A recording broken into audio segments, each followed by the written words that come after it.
waaye ñu jëlal leen li nga xam ne mooy biir géew bi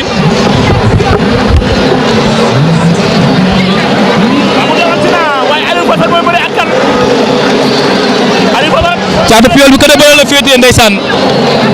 mu ngi ne sax voilà Caatu Piol bi mu ngi ne di tous 6e combat Caatu Piol bi mu ngi noonu day tous Bébé Laurent mooy bëre nii yow mi laaj Bébé Laurent nu mu def Bébé Laurent mu ngi ne leen moom lañ jàkkaar lool waaye Aliou Fatfat Junior rek indi woon moom tamit ndeysaan Aliou Fatfat Junior nee naa tey turandoo jéegi indi ndeysaan turandoo moo ko indi tey ndeysaan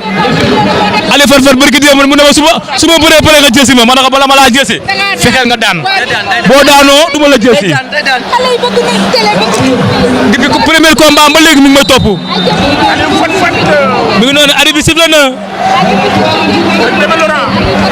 moom premier combat moo daanoon Bébé Mbës. moo daanoon Bébé Mbës. Bébé Mbës la doon bëreel. journée boobu yaakaar naa journée bi nga xam ne mooy journée kan bi la woon kan ko tëggoon. attention waaw du ngeen ko du daan Aliou Fatfat Junior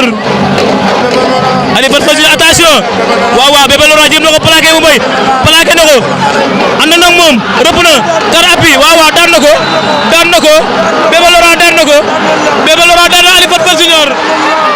Bébé Laurent daan na Aliou Fatfat Junior déedéet bul bàyyi moom deuxième combat la am premier combat daa ñëw daan deuxième combat nga ñëw ñàkk na da ngay bàyyi déedéet Aliou Fatfat d'accord ma de Aliou Fatfat d'accord ma de waa xale dañuy mobiliser